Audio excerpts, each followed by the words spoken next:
Hey everybody, welcome back to this Let's Play of Final Fantasy II for the PlayStation. I am Drak. Let's get to it, shall we? Okay, so last time on the Let's Play, we freed Castle Finn. We now have that as a base, but now we have a new task.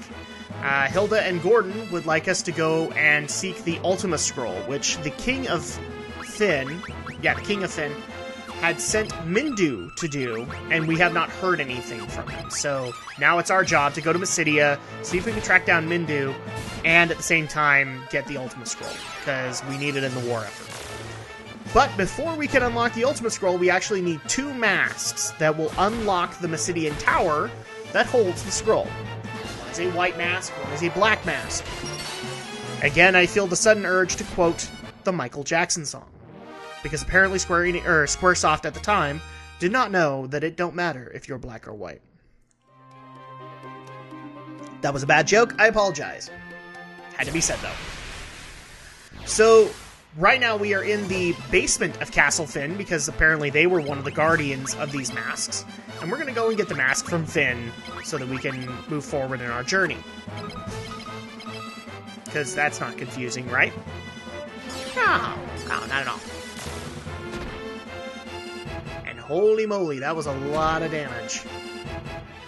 I don't like these parasites, no, they're the swappers. They have the swap spell, which in turn allows them to swap their HP with yours, I think is what they do. Yeah. You can tell I don't have this spell, and I don't ever want to own it. Gee, can't you? Well, thankfully we are done with this fight, and we can move on in the basement. And we got a MP upgrade for Maria. That'll be helpful later on. I love it. She has more MP than the healer. The way it is. It's just the way it is. Okay, so while we are continuing to move on, and I actually held off on this in the previous part, just because there was a lot of dialogue, but a lot of people ask regularly, you know, what am I currently playing? What have I been able to beat? Have I been able to get to the game that you recommended for me? So let me just give a quick update. First of all, I finished Assassin's Creed 3. Yeah, I wasn't really all that impressed. I was kind of disappointed with how things ended. I'm not going to go into spoiler territory, but Connor's life, I don't think, ended as epically as they were building it up to. That sounds really bad, but that's the way it is. It's just the way it is.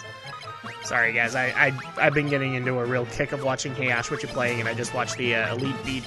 Is it the Elite Beat Agents theme? Or episode? I don't know why. If people remember last episode, I just spent the week like with strep throat and contagious and feeling really crappy, and when I feel crappy, I go to like the dumbest stuff to watch, because I find comfort in it.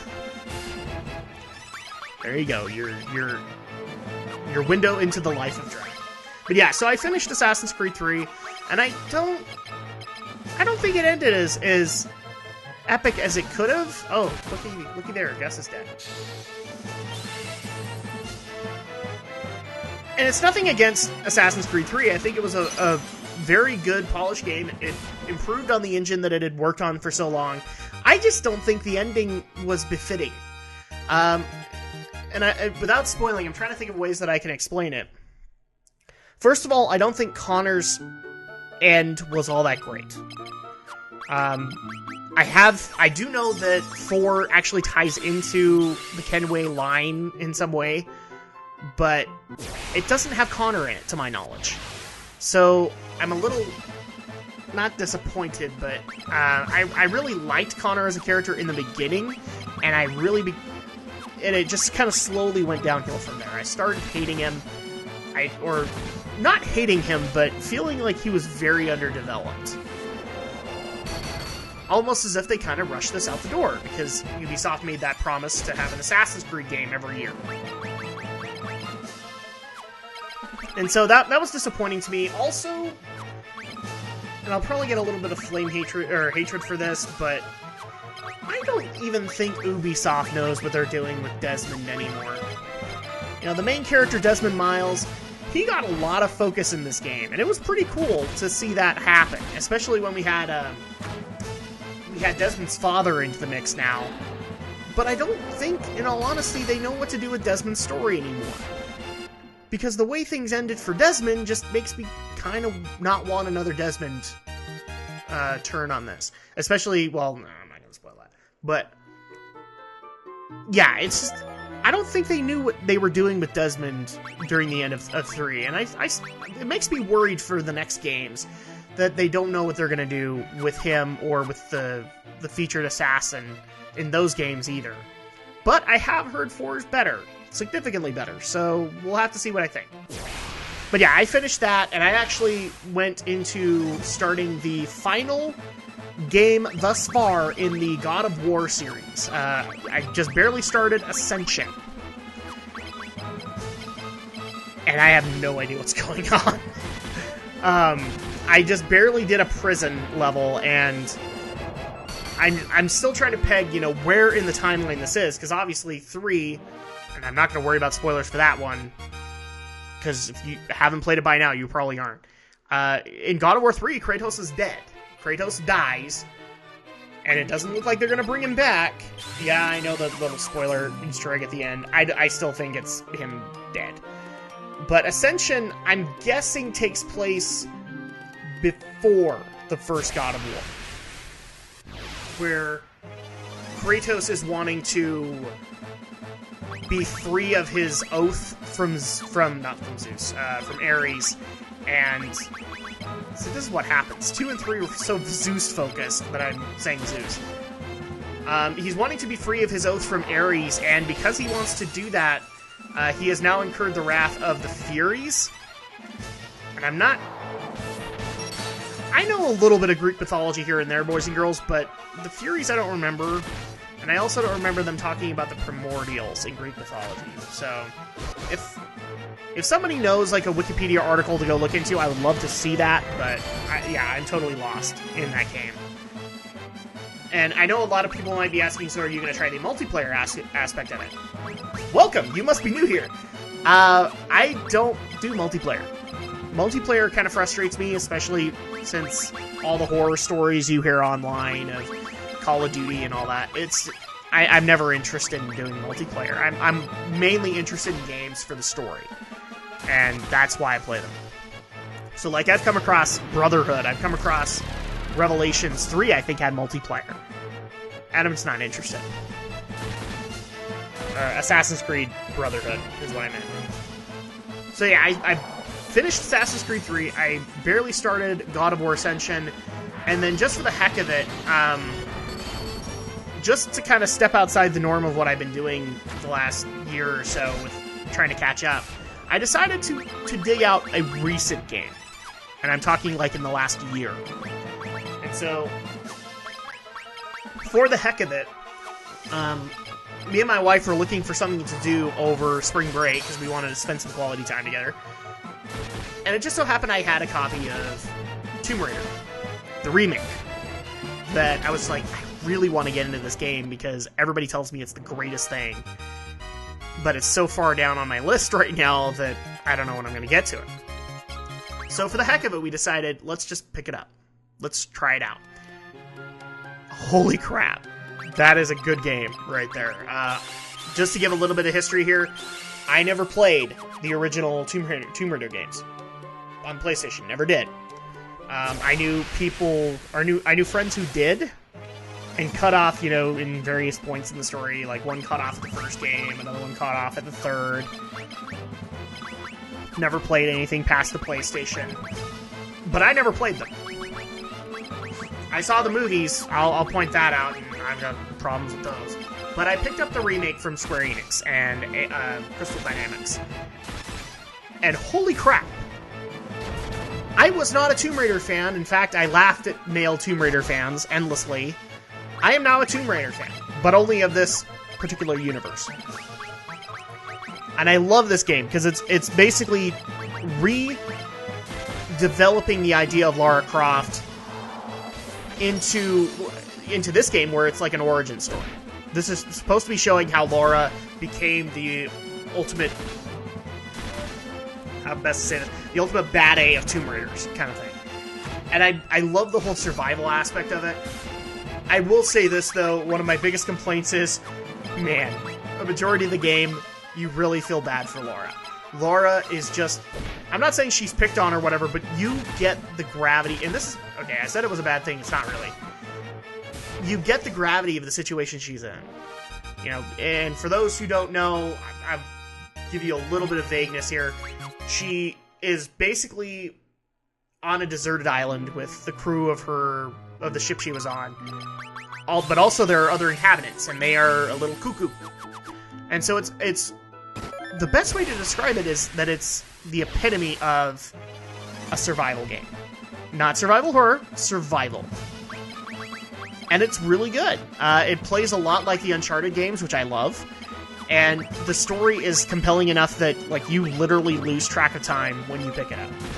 It is that good. The last time a game actually did this to me was actually Uncharted 2. And I think I've told the story, but if I haven't, here we go. I literally decided, like, I'm kind of a night owl when it comes to work and things like that. And my wife is an RN, and so she has to get up early in the morning. So we were, doing kind of a weekend hangout together, and she had to go to bed. It was like 10 o'clock. She had work she had to get up at 5 to go to work. So I'm like, well, I'm not tired, and I need to get something done. So here's the second Uncharted game. I'm gonna just dig it out and play it. Starting at 10 o'clock. I ended as she was getting up for work. Yes, I played from 10 to 5 a.m. I lost track of time. I went through about 75% of that game. I don't regret it, but holy crap, that was a really great game. It's still my favorite of the Uncharted games. But Tomb Raider is like the closest thing that's ever come to that sensation for me. So I am really excited to finish this game and see how the story ends. And I'm also excited that that they are going to do a sequel. A sequel is in the works for Tomb Raider. I want to see what they do with this character in the next game. I know I say a lot that I'm a big fan of new IPs, but it doesn't mean that I'm not interested in specific games and seeing their sequels. Especially when you do really good character development or a really good story. So yeah, I am totally excited for that. What else did I take on over the last 2 weeks? I've taken on a lot, and that's kind of the thing. I can honestly say now I'm probably very close to the end of Skyward Sword. I'm in the Sky Keep, which I know is the final dungeon, and I'm a good chunk through that dungeon. I haven't gotten its goal or its featured weapon or anything like that, but I've gotten a little bit of work done in it. So I'll be very interested in seeing how that ends, because I love the story in the game, but man, the motion controls are really getting on my nerves. I would love this game, absolutely, if I could play it just as with a controller, just as I've played any other Zelda game. I have played 2 motion-controlled Zelda games, and I have not liked how either of them played. I love the stories of them, I hated how they played. So that's probably going to be my major complaint, is the next Zelda game for the Wii U, I have no problem if it integrates the gamepad. If it's motion-controlled again, I am not going to be a happy camper. Just pointing that out right now. I will play it, because I'm a Zelda fan, but I will not be a happy camper with the gameplay. So yeah, I got that done. Wow, I've gotten like 8 bits done, and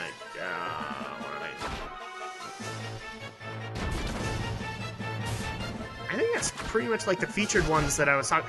To the Dragon Warrior fans, I have actually not gotten around to playing Dragon Warrior 2. I am on my way to getting what I'm guessing is my 3rd character, but I have not been able to put much work into it. So that's kind of sad. I apologize. I will get to that as soon as I can. Since I had spring break and then got sick, I'm a little bit backed up on everything. I will get to it, guys, I promise. And then I've also been getting ready to start up a lot of LPs in the summer. because me and, for those who follow the Drak and Shadow channel, we have got some plans for the summer. I won't go into detail with them here, but we've got some plans for the summer. And thankfully, since we don't have big situations going on like last summer, we can do them this year. So hopefully you guys look forward to that.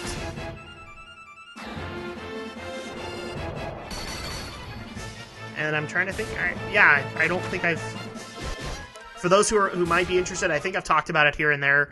I've been actually playing through the Devil May Cry games again to then try out the remake, and that's been fun.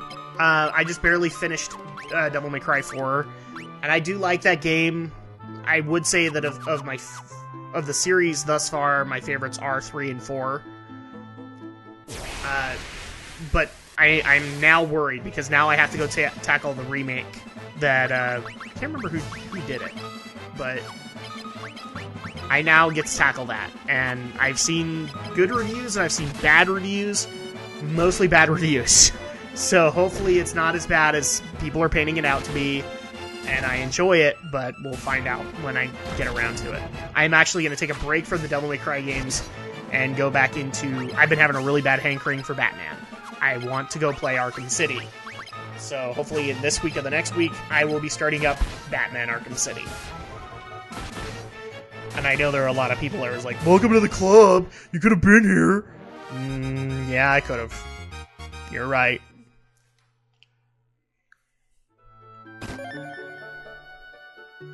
But I was not, and therefore I failed. I get it. So I will be trying out Arkham City hopefully soon. The other big game that has been taking a lot of my time has been Borderlands. I've been enjoying that game a lot more than I thought I would.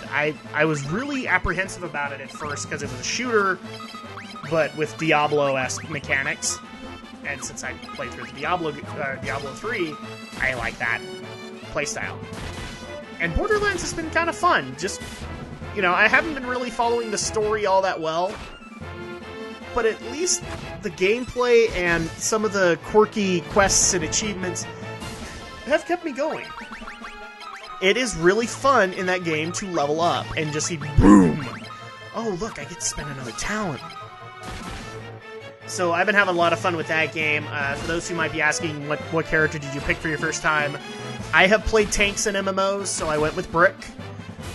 Just because I have been told I would be most familiar with his playstyle, especially since I don't play a whole lot of shooters. And I will admit, it is satisfying to go into Berserk mode and just beat the living crap out of people. It's awesome. So, I actually think I'm pretty close to the end of the main story of Borderlands. But I do have the Game of the Year edition, and this may be one of those games where I actually do dig out the DLC and try it out. Because the humor is great. And from what I hear about Borderlands 2, it gets better. So I'm very happy about that. But yeah, I think that's pretty much what I've been currently playing.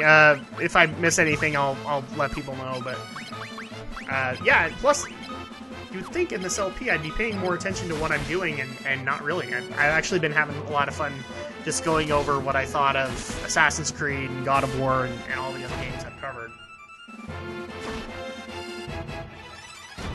Hopefully I will have good reports for the games I haven't finished, but I won't know until we get there. And for those who have been horribly bored about me talking about other games instead of this game, I'm sorry. That's kind of what we do here when we're going through dungeons. Because there's not really a whole lot to talk about in dungeons and having nothing but random encounters. And I have been thinking honestly, and I would like your feedback on this, guys. I may not do it for this game, but for the next game, I'm thinking seriously about cutting out random encounters. I've been keeping only the story apparent ones, where we're going through a dungeon, but we're getting a lot of them. So I'm not saying I would cut all of them out, but maybe a good portion so that it doesn't take forever to get off the floor or to get to a boss. I might cut those out just to play it safe. And if people have problems with this, please let me know in the comments below. If they don't, then I will probably start integrating that in 3, because 3 is already going to be a pretty long game anyway. For those who have not played it, I can already tell you the grinding is going to be really long, mainly because of the fact that 3 is actually the first game to incorporate a job class system, and so that's what's going to make a lot of it long, is I have to upgrade not only the levels of my characters, but the jobs, and that'll take time.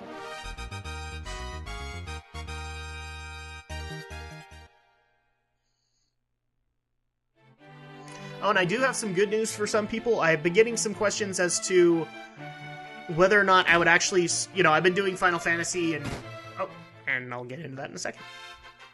We have now obtained the white mask. We have gone through the basement, thankfully, and now we have the mask that we need, so now we can make our trek to Mysidia. Now, back to the question. So, I have been getting asked, on Drak and Shadow, we've been covering a lot of retro games, and retro franchises, and in this one, we've been covering Final Fantasy, so it's kind of the same thing. On either this or the Drak and Shadow channel, will we start tackling new games? I'm happy to say yes for both channels. We will tackle new games. It may just be that if you see a game on one channel, you probably won't see it on the opposing. So you will never see me covering Sonic on my channel, just because me and Alex already did it. So, yes, we will probably do that. In fact, good news, I'm actually considering doing a Let's Play of a new game on this channel. And probably maybe even doing some other Let's Plays somehow. It just depends on time, guys, because unfortunately I have other obligations and I have to honor them first before I can do anything here. So it's not that I'm not hearing you, it's just I have to work out the time to be able to make it all work. But we may have some time in the summer so that I can do something of this. Since I'm getting to the point in college where I don't have really any classes that I can take in the summer. So, I'm free until the fall. Take the white mask to Mysidia. The mages there are sure to know its use. Okay. So there's our next step. Now that we have the white mask, we need to make our way to Mysidia. The Emperor has not been seen of late, but I'm sure he is readying another assault. Of course. He's the bad guy. You foiled his plan. Please bring us the Ultima Scroll as soon as possible. So, time is of the essence. We need to get the Ultima Scroll and bring it back. So now we have the next step in our mission. We have the white mask. Now we need to travel to the town of Mysidia and figure out how to use the white mask, and in turn find out where the other mask is. But I think that is actually going to do it for this week. So next week, next part, we are going to be heading to the town of Mysidia to learn more about the Ultima Scroll and also learn what to do with the white mask and where to get the black mask. Again, cue Michael Jackson joke.